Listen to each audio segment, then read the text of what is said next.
On April the 6th, 2024, Sergeant Amitai Even Shoshan was killed in an ambush by terrorists in Gaza. He wasn't just my daughter's best friend since the age of 3. He was like an adopted brother to my other 3 girls, a constant presence in our home, and then, in a single moment, he was gone. That night, as my daughter struggled to write a eulogy she would deliver before thousands the next day, she turned to me, tears streaming down her face, and said, "Imma, nothing will ever be the same again. It will never be okay again." I looked at her, my child in agony, and truthfully, I felt the same. There was no script for this. Nothing in the playbook of parenting prepared me for it. But then I thought of my grandparents, Holocaust survivors, who had seen the worst of humanity, who had endured unimaginable loss, and who somehow still chose to rebuild, to love, to live, to be Jewish. I turned to her and said, "Btall, you're right. It will never be the same. You will carry this story in your bones for the rest of your life. There will be a before Amitai and an after. And you know what? You're also right. It won't be okay, but you will make it okay." That question, how will we make it okay, is one that haunts so many of us after October the 7th. And yet Judaism, in its radical moral vision, responds not only with belief in God, but with something even more astonishing: the conviction that God believes in us. The Modeh Ani prayer that many Jews recite upon waking ends with the words, "Shehechzarta bi nishmati, bechemla rabba emunatecha." You returned my soul to me with compassion. Great is your faithfulness in me. What an audacious way to begin each day. Not only am I alive, but the creator of the universe has entrusted me with responsibility. We are told that every child needs one adult to believe in them. But as adults, don't we too need someone to believe in us?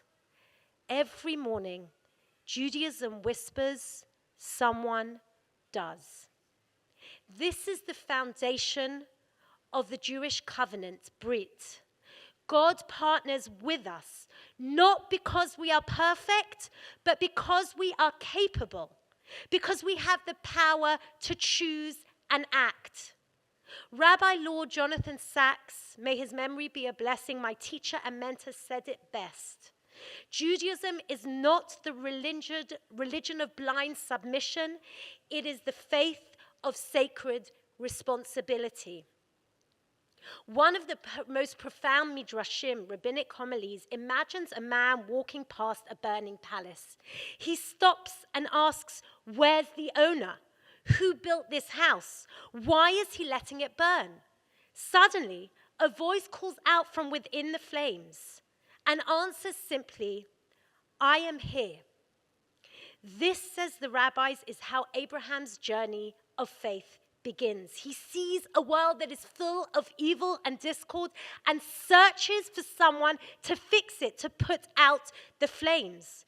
God, the owner, the creator of the universe, calls to him from within the flames. Rabbi Sacks taught us that that is where Jewish faith begins, not in comfort, but in sacred discontent. And when God appears, it's not with answers, but to pose a question. I am here. Where are you? Abraham could turn away and continue his journey, but instead he steps in. And in doing so, he sets the precedent for Jewish moral courage that seeks to close the gap between the world as it is and the world as it ought to be. To be Jewish is to stand stand at the burning edge of history and proclaim, Hineni, I am here, I will not look away. That is the covenant. That is the call. So we must ask again and again in every generation, where is the burning palace of our time? We saw it in Be'eri. We saw it at the Nova Festival. We see it on college campuses around the United States and Europe. We see it in the rise of moral relativism, where evil is justified and terror is explained away.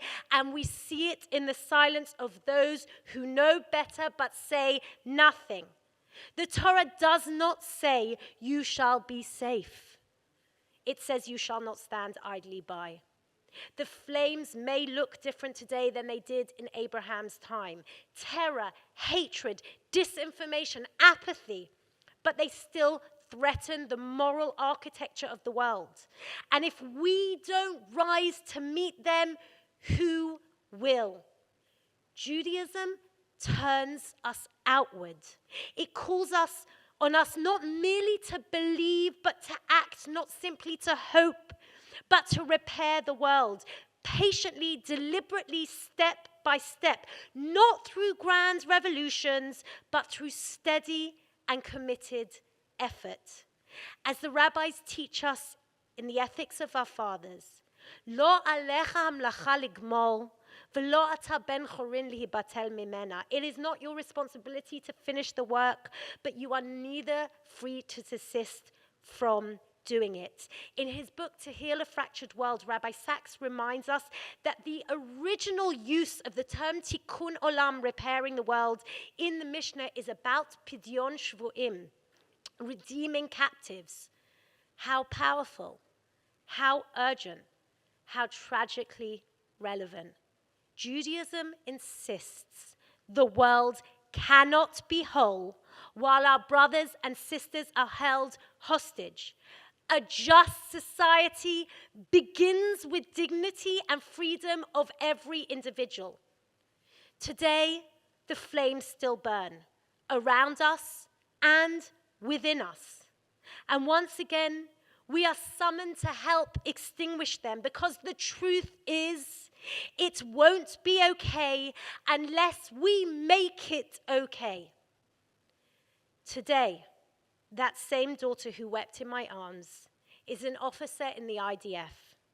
That was her answer to her grief, her answer to fear, her answer to loss.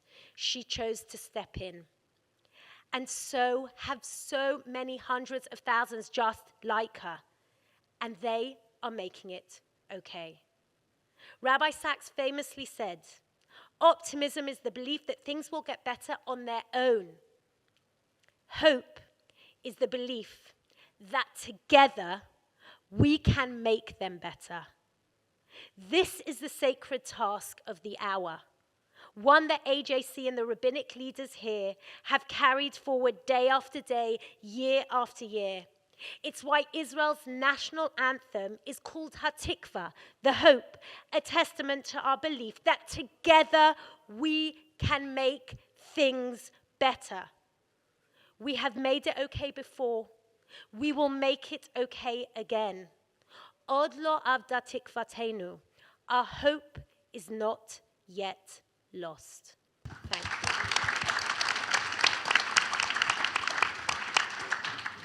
Affiliation from people who had been quite distanced from the Jewish community, perhaps even for decades. They had returned. Hillel houses were filled on campus. Synagogues were filled, Jewish community centers, etc. So I want to talk a little bit about the surge. We have data on the surge that has actually put numbers to this impression that we have all had, and it is actually real. So I want to know if you've noticed the surge in your communities. And more than just noticing it, how are you thinking about sustaining it? Something that we talk about all the time in the Jewish community is, yeah, it's great, we have this surge now, but what's going to happen when things return to normal, if they ever do? They will. What's going to happen to the surge then? Will it last? How can we maintain it? So let me start with you, Rabbi Btall. Hello. First of all, it's such a pleasure to get to hear from my colleagues and to be with all of you, this group of incredibly engaged Jews. So I think maybe the big difference I might say is that pre-October 7th, a lot of people designated themselves as American Jews. And after October 7th, I think they called themselves Jewish Americans, that the Jewish came first. And not always was that by their choice. Sometimes that was because that's the way the external world was seeing them, as Jews first. But it has had a really tremendous impact on people's sort of self-conception that, like, wow, the Jewish is coming first. And we have definitely seen the surge at Central Synagogue.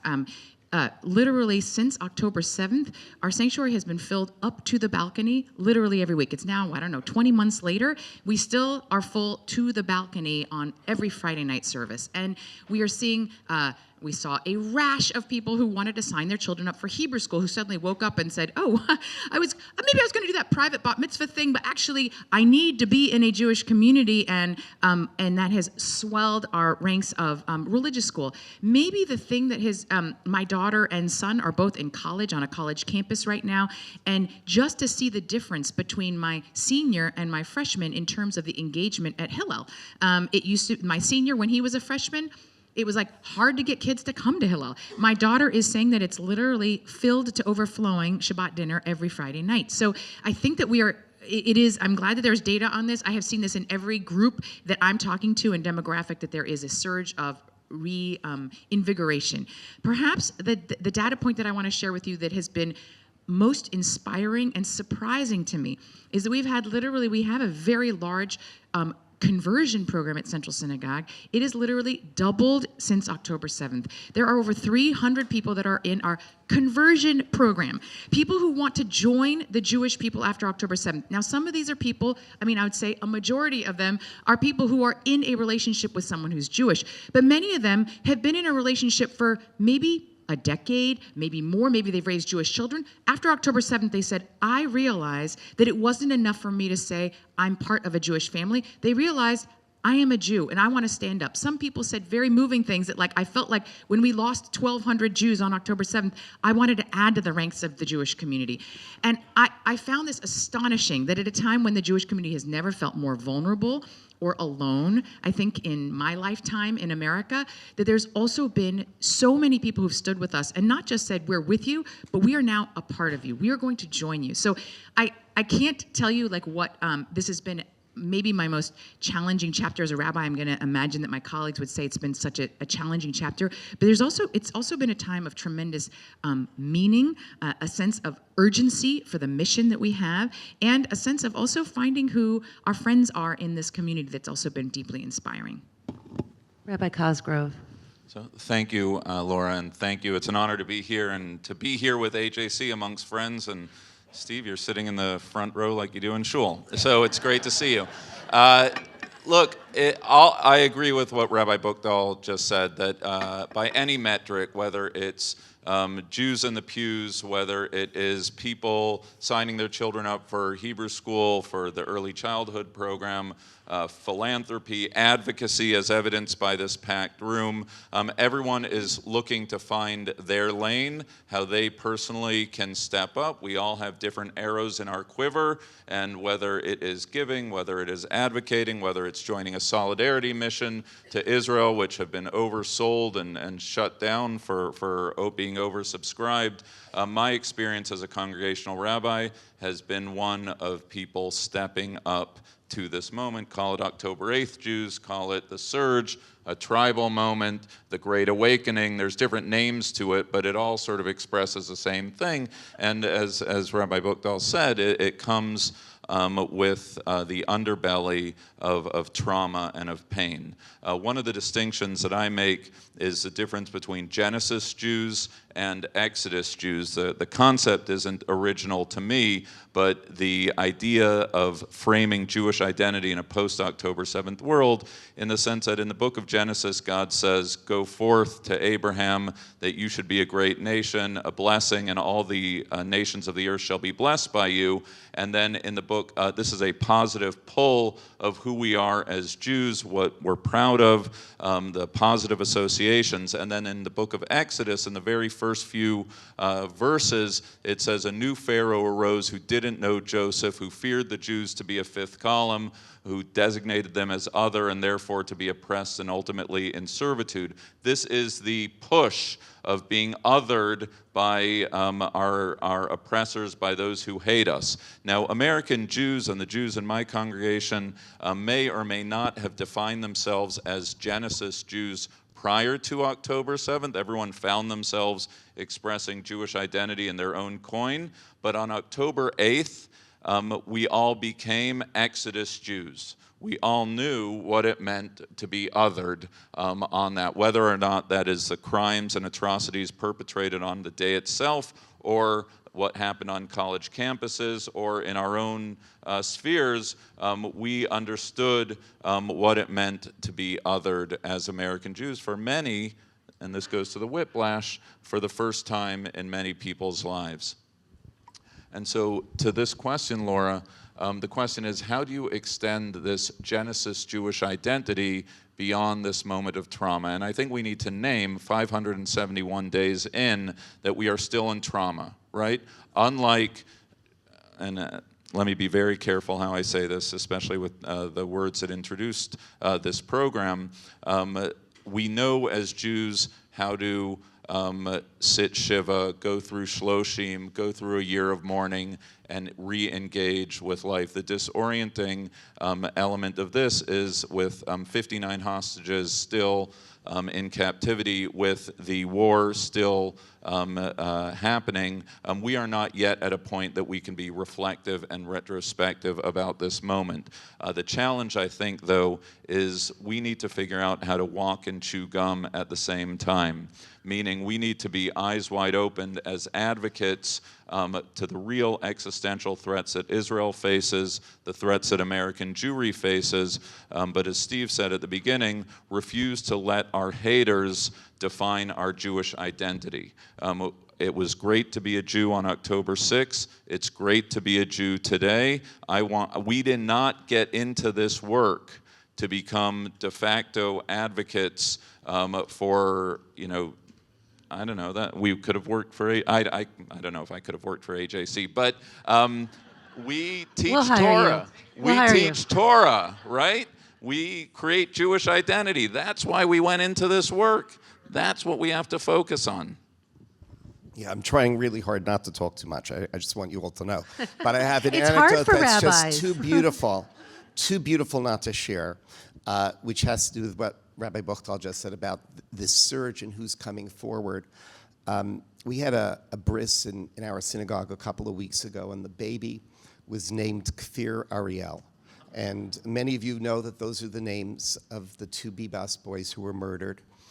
And the father got up at the bris and gave the backstory. And the backstory was that the mom had converted to Judaism several years earlier. This was their third boy. And she's a lawyer, and she was looking at her flashcards and making sure she had every answer for every question when she met with the Beit Din. But then there was a question she didn't expect to get, which actually is said in the Talmud as one of the questions you ask converts. Are you willing to become a Jew despite the fact that you may be discriminated against and persecuted for becoming a Jew? And at the conversion, we asked her this, and she kind of had this look on her face, and she came home and she told her husband, she said, what? This is a strange question to be asked. And then on October 7th, she looked at her husband and said, now I understand why they asked me that question. And as she was giving birth on the day of the funerals of Kafir and Ariel. She looked at her husband and said, I think we should name him Kafir Ariel, because that was her sense of profound Jewish identity. If you want to talk about this surge, you want to talk about, by the way, people in our communities who weren't born Jews, but understand sometimes Judaism better than we do. This is the sort of response we are seeing in our community. That's an incredible story. Incredible story. We live in, all of us here, live in one of the great Jewish cities in history. I remember when I was in graduate school, my doctorate is in Jewish history, I took a class called Jews in Cities. And we talked about New York being one of the great Jewish cities. In fact, I think New York has the second largest Jewish population of any city in the world. I'm pretty sure. I don't remember which one is bigger, Tel Aviv or Jerusalem, but we're second.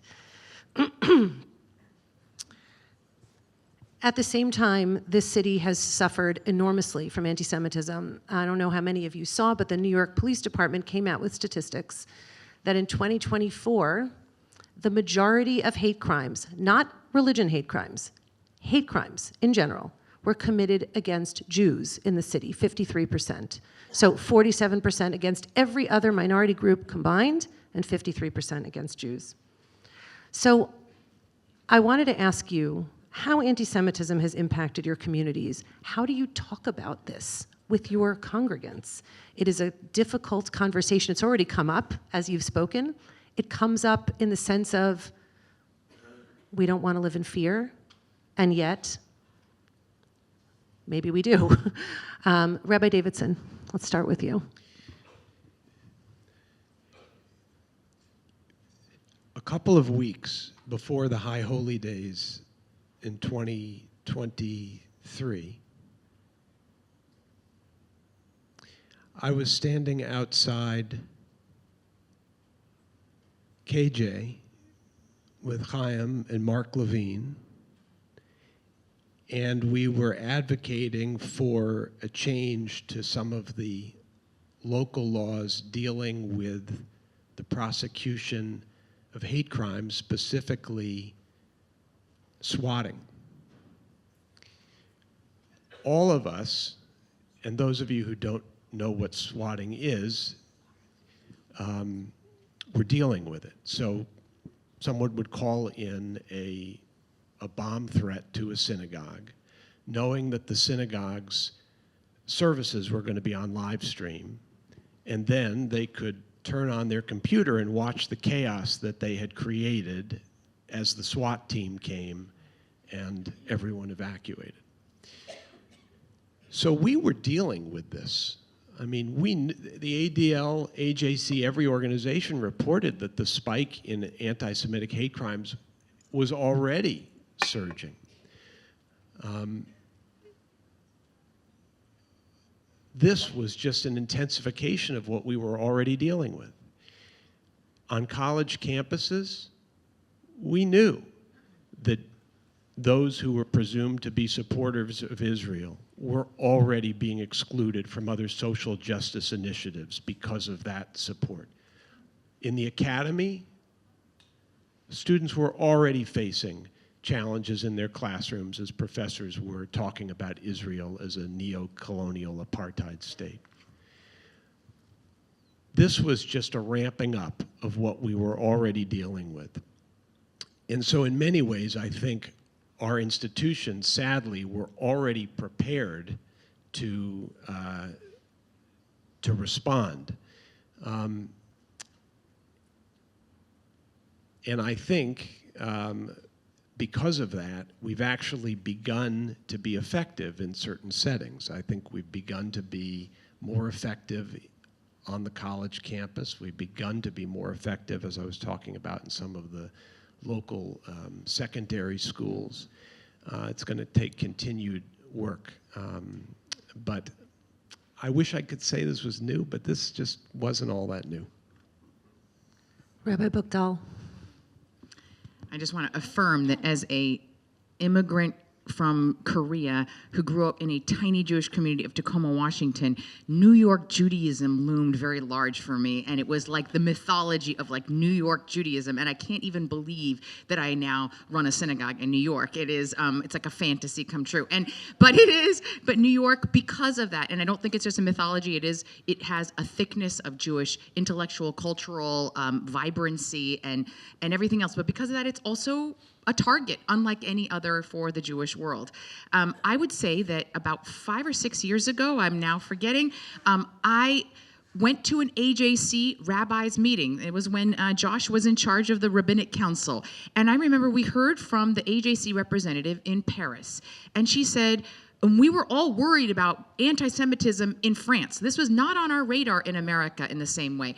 And we said, Simone, tell us, what would you tell a group of rabbis? And she said, speak out now, because when the small things happened in Paris, we didn't say anything. We wanted to lay low. And she said, but when you see those small things, you don't realize how they build. And now 7 years later, we're at this terrible place in France. She said, you need to speak out now. It was because of that I gave a high holiday sermon then 5 or 6 years ago about anti-Semitism. And I got an overwhelming response from some of my congregants saying, Rabbi, why are you talking about anti-Semitism on the holiest day of the year? This is not an issue for us. 6 weeks later, the Pittsburgh shooting happened. Now, I could not have possibly guessed that something like that would happen, but I remember that it wasn't that long ago that people thought it was not the right use of a rabbi's pulpit to talk about anti-Semitism. We would not think that, of course, today, unfortunately. And so things have rapidly changed. And of course, post-October 7th, I don't need to explain what we've seen, but I think that there's a very scary combination of rising anti-Semitism and rising violent extremism that we've seen. So the fact that in the last few months we have seen, attempted assassination on a presidential candidate, the burning of a governor's mansion after Passover, and a killing of a healthcare CEO because you disagree with his politics. I mean, it's not just hate, but violence done in the name of disagreement and hate. And so Central Synagogue experienced this recently in a very extreme way.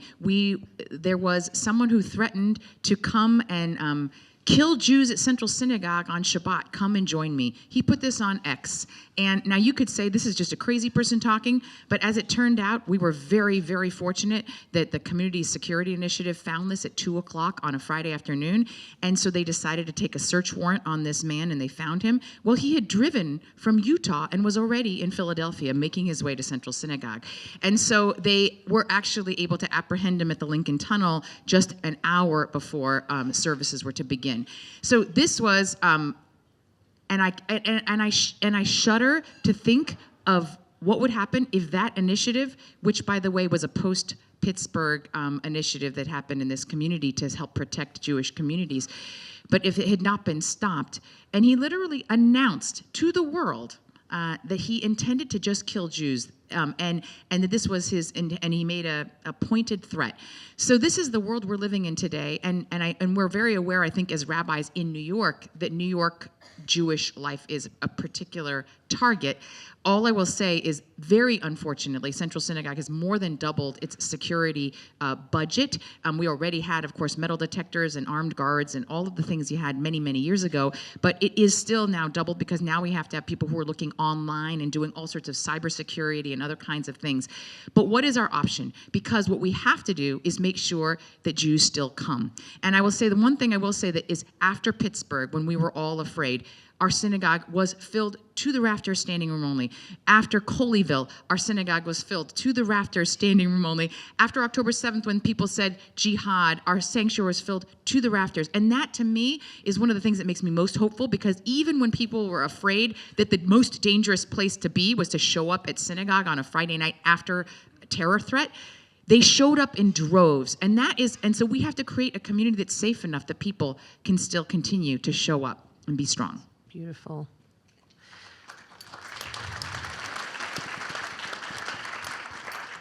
I want to turn to the topic of education, which, as you all know, is the topic is very, very near and dear to my heart. And I've been blessed to work with all four of you on issues of education and the Jewish community in New York City.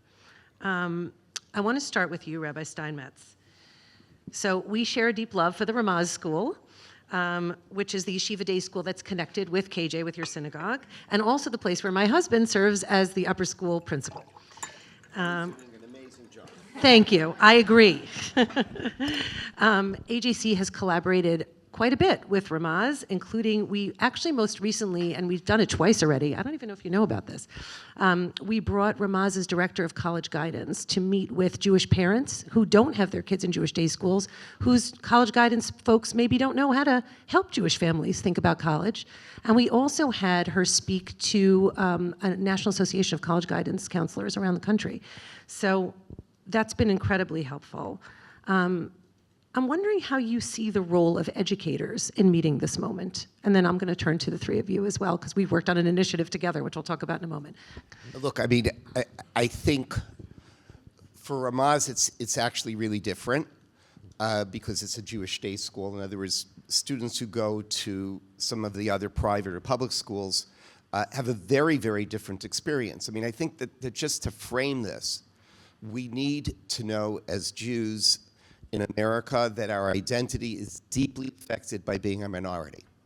Meaning, before October 7th, a lot of what we did was to sort of explain to people, oh, you know, we believe in, well, wrong country, fine. But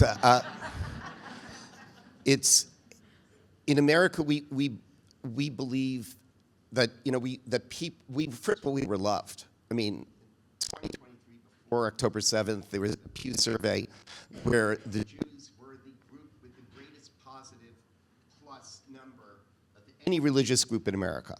And we were loved, and we cultivated that identity, right? In other words, we were like looking to, you know, we would talk about tikkun olam and really, in many ways, humble brag about what we do because we wanted to be loved.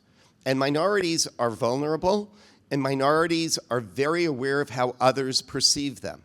So this is true on college campuses. It's true in private schools. It's less true in a place like Ramaz, where the kids are essentially in an incubator. And so it's a little easier with Ramaz to sort of build their Jewish identity, and the kids have been incredible, incredible activists. But then comes the question of the shift. Right? In other words, if you have the kids in an incubator, it's very easy. But we know that as Americans, as American Jews, as a minority, the opinions of others affect us greatly. And what's happened on college campuses, I would say, look, we can be incredibly proud of Generation Z, both here in America and certainly in Israel, for the way they've stood up. But there are many young Jews who feel they need to listen to others. They need to sort of be liked by others. There's this incredible outside influence on them, and they, in some ways, are more vulnerable to the criticisms of Israel than anyone else. So I just want to start with that. So then we have to think about, well, where are we going to send our kids for university? And how are they going to maintain their Jewish identity? As a rabbi, I push all the kids to go on gap year programs. I cannot tell you how many conversations we have about it. About half the Ramaz kids go to Israel on a gap year program. I would like to double that amount. But in other words, how are they going to preserve this identity in university? And so we have all of these conversations about, well, which university is best for the kids Jewishly? We know which universities are best for their kids in terms of their career path. But which university, let's see if this one's luckier. Let's see. Which university is best for them Jewishly? And that's a question we did not ask 2 years ago. And I'll end this discourse with just pointing out the big debate, which is a debate that's going on in our institution. Do you send your kids to schools that we know are better? In other words, do you send them to Chicago? Do you send them to Duke? Do you send them to Emory? Do you send them to Vanderbilt? Vanderbilt is a university I did not hear of 9 years ago. I mean, I knew they had a football team. That was about it. But in other words, they're thinking of these schools because they're Jewish friendly. Or do we go back to the Harvards? And by the way, this is a debate, and I'm going to name it after the two people I first heard these ideas from. There's the Bret Stephens School of dump the Ivy League, go somewhere where they're friendlier to you, because those will be the new Ivy League schools. If you pull your kids out of Harvard and send them to Chicago, Chicago will be the new Harvard. It's not that far away anyway, but it will be the new Harvard. And that's the Bret Stephens point of view. Let's use the market to define what will be elite, instead of letting elite define where we go. And then there's the Hershey Zarchi point of view. He's the Chabad rabbi at Harvard. When I expressed this thought to him, he said, what? You're going to surrender? Are you going to surrender? And that's a serious thought to think about. Now, how that boils down to one's individual child is a very different question.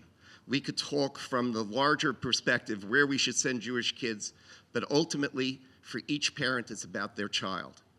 And they need to find the place that's right for them.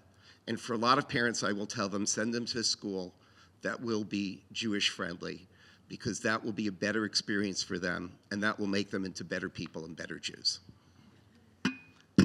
So, Rabbis Davidson, Cosgrove, and Buchdahl, four of us have worked quite a bit together since October 7th, working particularly on the independent schools in New York City. Each of you have many, many congregants who send their children to independent schools, private schools. And we've actually had enormous success reaching those independent school heads, in great part thanks to the three of you who have already built relationships with those school heads. I'm wondering if you could talk a little bit about the role that you have played in that space. And I'm actually, because I'm also, of course, running short on time, we always do. I'm also going to ask you to reflect on, and I'll give you an order in a second, reflect on the Jewish education within your communities, particularly with respect to Israel. What are we doing right? What are we doing wrong? So independent schools, how are we dealing with that? And internal conversations in the Jewish community. Rabbi Cosgrove, I'll start with you. Just, no big deal questions. Okay, you can start with Very me, easy. but I really want to give credit where credit's due to Rabbi Davidson, because in the wake of October 7th, and there was an eruption within all of our communities, our three respective communities, where many of the kids go to independent, secular, private schools. There are about 22 in total in the New York catchment. Josh called me and you, and we organized a meeting with 22 of these heads of school. And you remember that moment, and it was a miniature moment of what's going on college campuses, on high schools, that all of a sudden, in the wake of October 7th, where everyone was meant to be included in a DEI sense, everyone mattered except for the Jews. And the parents erupted, and you have to sort of unpack the onion of what was taking place, that they felt, as I said, othered at that moment, and that the response of the schools fell short and had a whiff of somehow Jewish lives were worth less than other lives.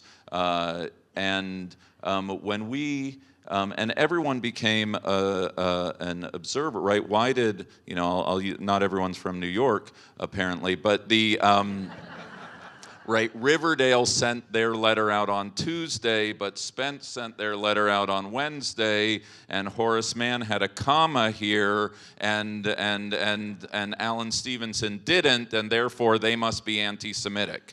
And everyone became a Talmudic scholar reading these letters that were being sent, and whose response was forceful or not forceful enough, and we all called Laura. This is actually a great, great moment for AJC, because the resources of AJC is to whom we turned, and professionals like Laura.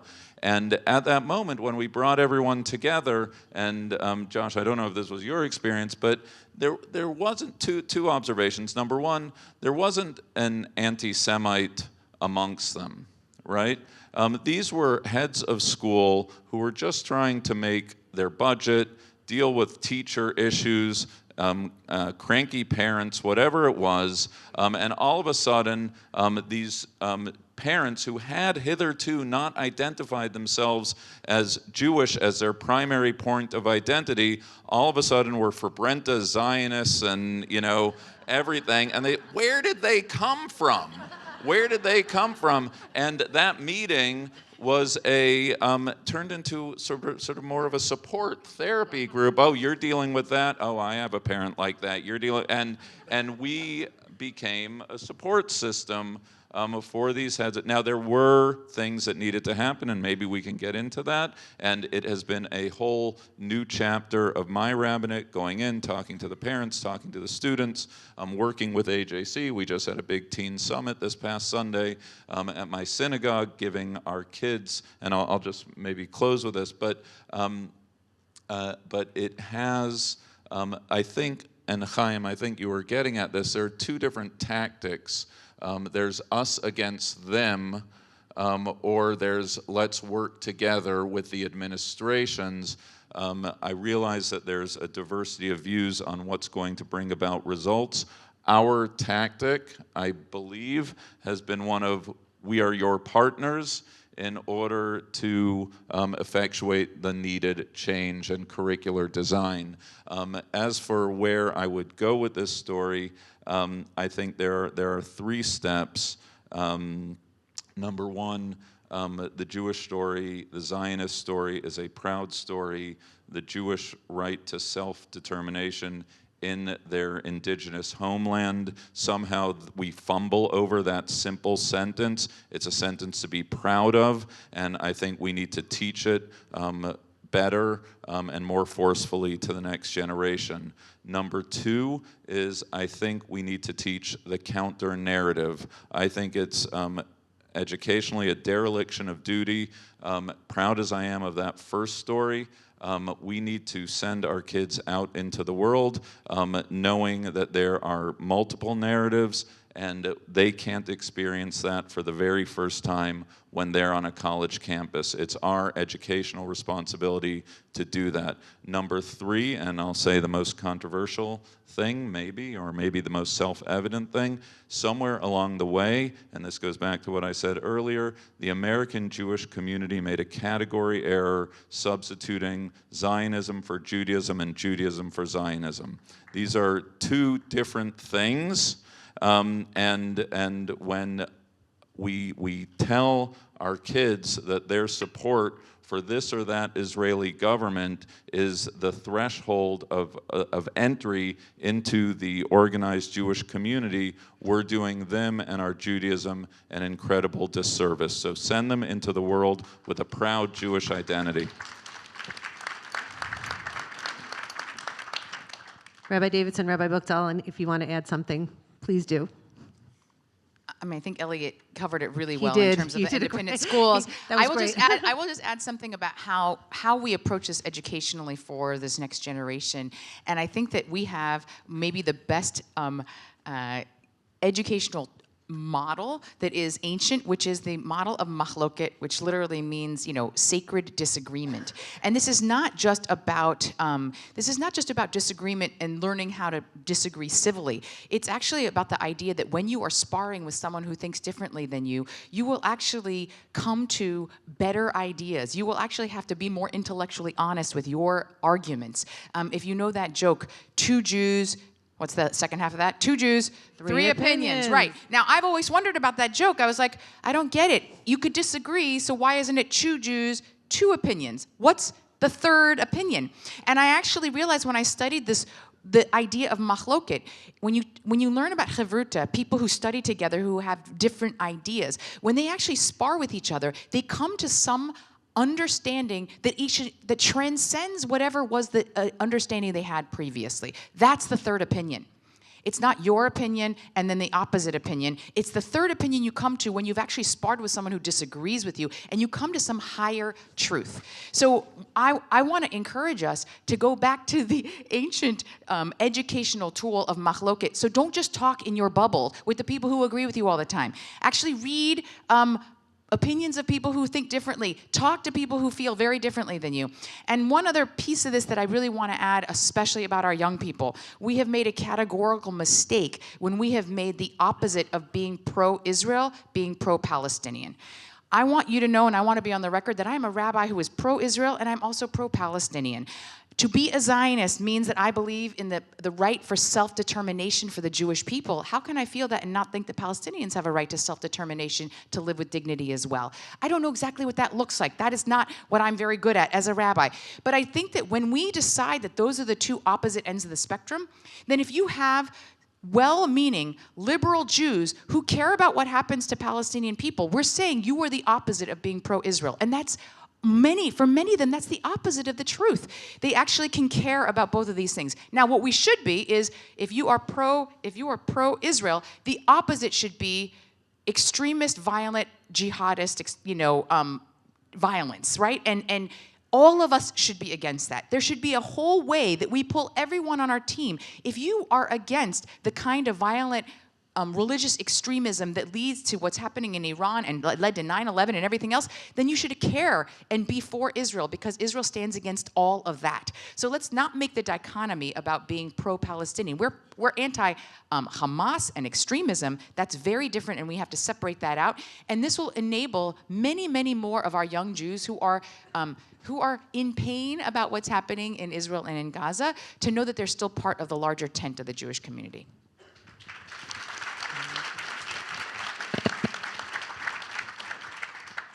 I want to add 2 points. First, with regard to the outcomes of that work we did and are continuing to do with the private school heads, I think one of the conclusions that emerged, and Rabbi Cosgrove alluded to this, is the most important thing these schools can do is teach a better understanding, not of the Palestinian-Israeli conflict, but of the Arab-Israeli conflict and the longer history. Because if kids have a better understanding of it, they won't be hoodwinked once they wind up on campus and pick sides in a dispute they really don't know enough about. The second thing, with regard to what we can be doing in our own educational systems, is doing a better job of teaching Judaism's particularist commitments, particularly on the more liberal side, religiously liberal side of the spectrum. We tend to talk about our universalist commitments, the Genesis Jew, the responsibility to the rest of humanity. Elie Wiesel said, the Jew who repudiates himself for the sake of humanity will inevitably repudiate humanity in the end. If we do not emphasize our own particularist commitments, then our universalist commitments rest on very shaky foundations. We have 2 loves, Ahavat Habriot, love of all creation, and Ahavat Yisrael, love of our people.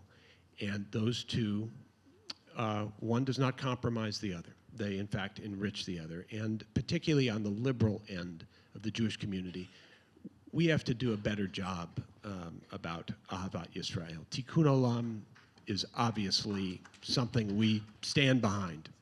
That's our mission, to be a blessing to the rest of the humanity. But we got to also teach our kids to love who they are as Jews.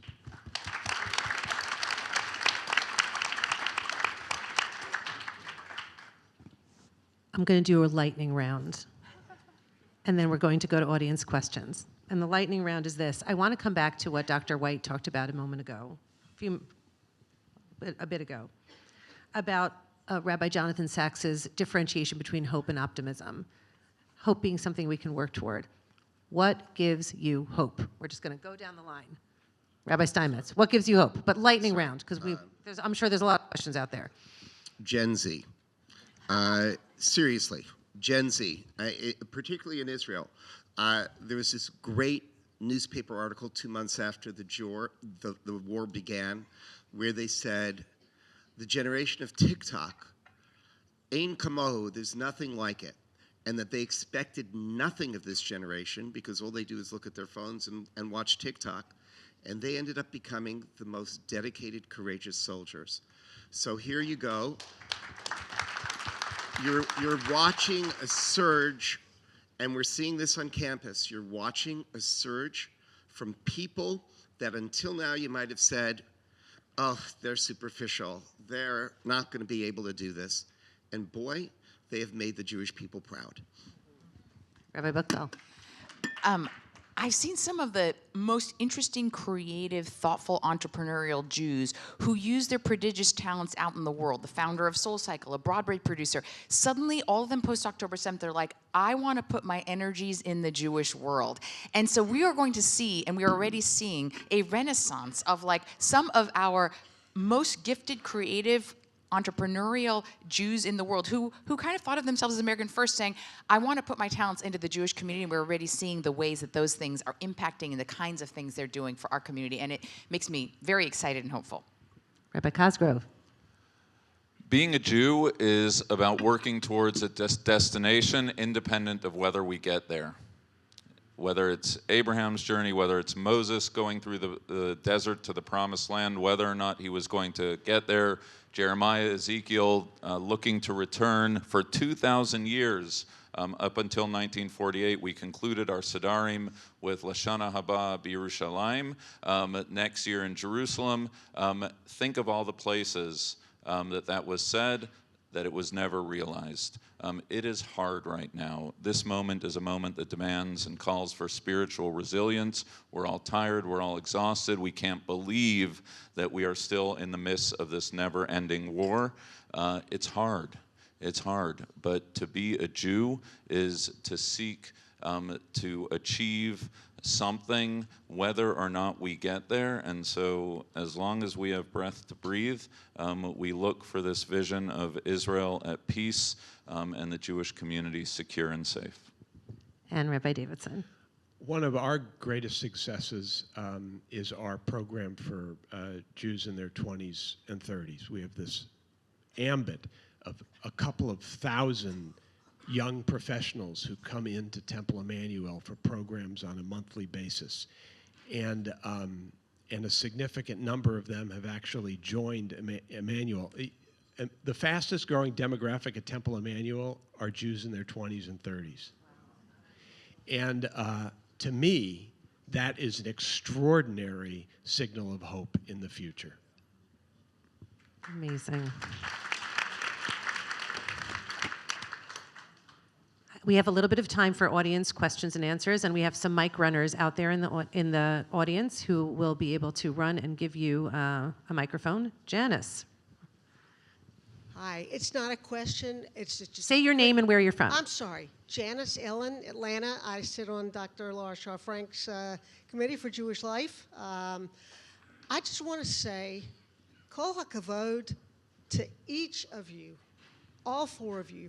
What incredible exemplars each of you are for us, for Klal Yisrael, for Am Yisrael Chai. Toda Rabba.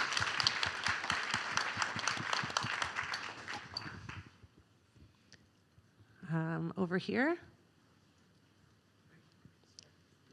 Take the microphone. Oh, okay. Thank you.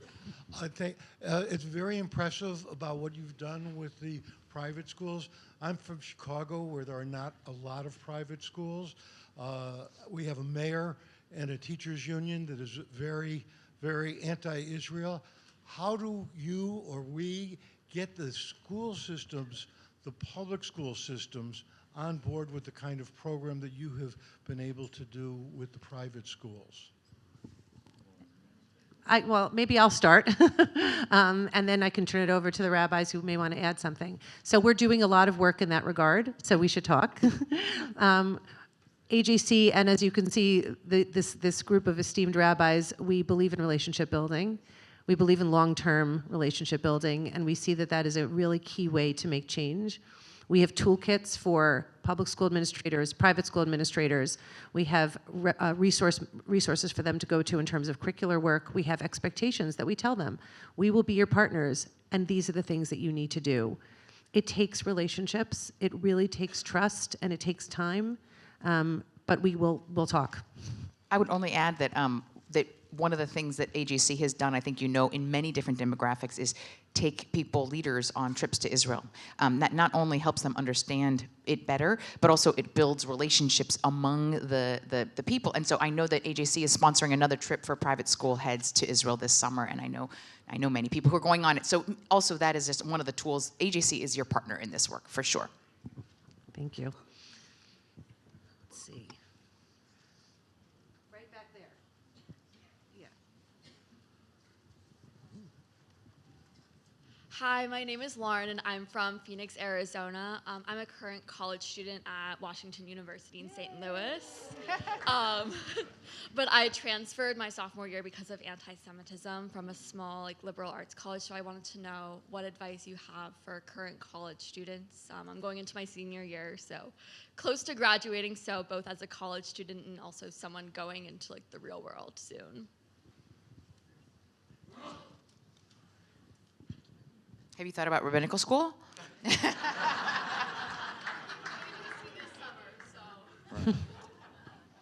Well, I've got a high school senior, so I may be in a position to give some sort of a response. Look, every place is going to have its challenges, but every place is also going to have its advocates, and you may have to do a little searching to find them.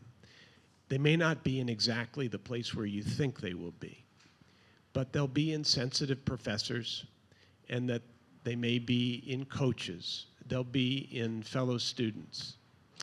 And you'll search them out and you'll find them. You'll also know what's important to you and who you are.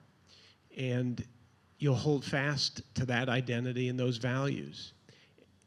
And you know that the road won't always be easy. But you should never, and this is where I agree, not with Bret Stephens. Our parents, grandparents, great-grandparents worked very hard to give us the ability to pick the school that we want to go to. And we should never give up that gift.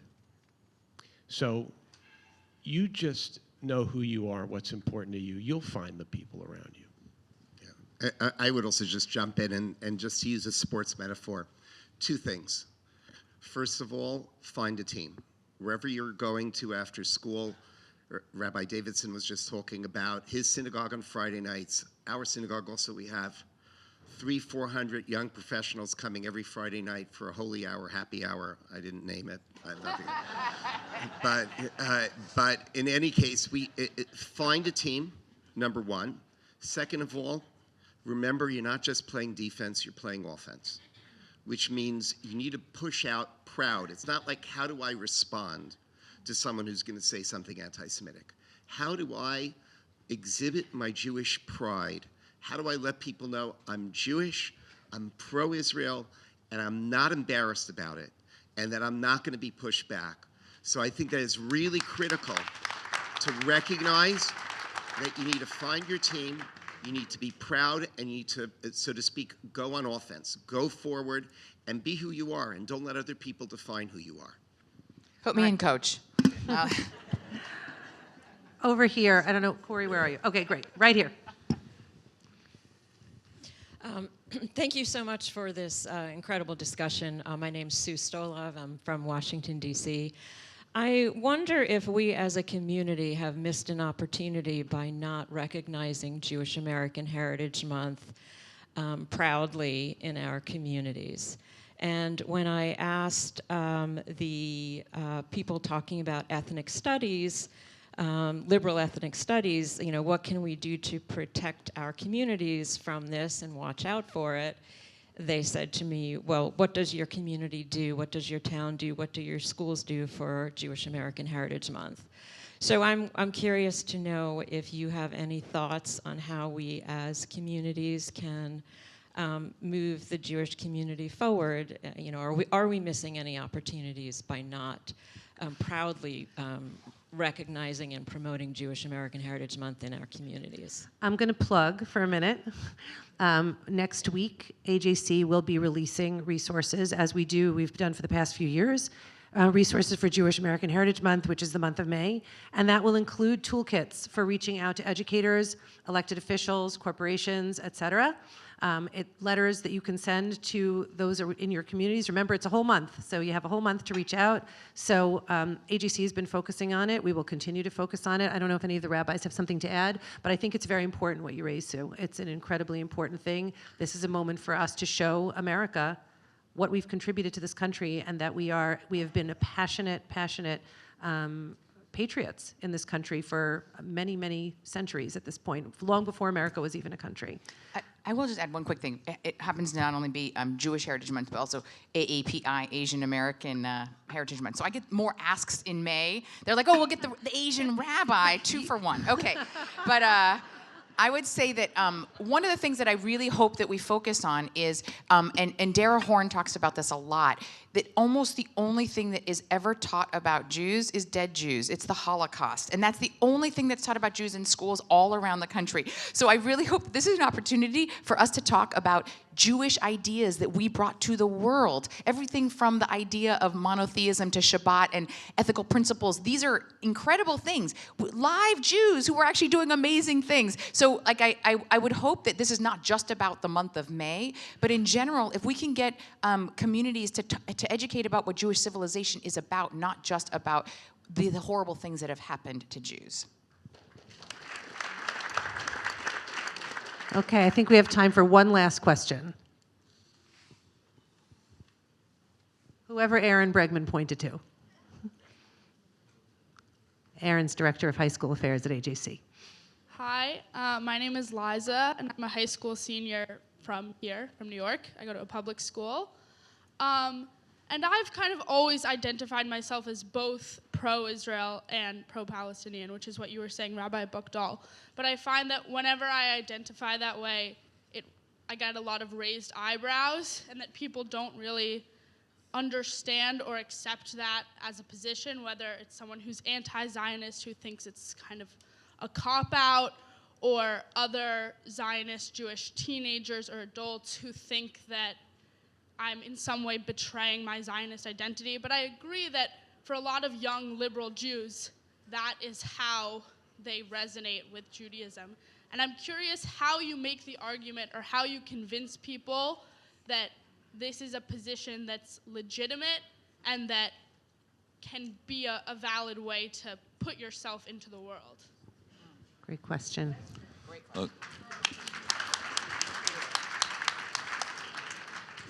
Look, first of all, you're right and everyone else is wrong. And I just want you to know that the people at the toxic extremes to the left and to the right, those calling everyone who is not aligned with the Israeli government as somehow enemies of the state, or you are a colonialist oppressor or whatever, right? The project of the hour is to build up and speak with a loud megaphone, whether it's from the sane center or a community of power who is willing to speak to the complexity of the moment, that both affirms Israel's right to self-determination and self-defense, a proud Zionism, and to know that that Zionism is not at the expense of Palestinian self-determination, right? For some reason, we live in this world, this sort of online Instagram world, where that is a hard thing to say, but that is the right thing to say. And we need to build up that voice and quash those who would have it otherwise. As a Jew, we just celebrated Passover. It's a holiday all about Jewish self-defense. In every generation, a pharaoh arises to destroy us. We have to stand on guard from the perennial threat of anti-Semitism. And we also know that Passover teaches that it's all about empathy. We were once strangers in a strange land, therefore we should know the heart of a stranger. It's tied in, it's a double helix of the Jewish DNA, and it is rooted in Jewish sources, and it is an authentic and proud expression of who we are.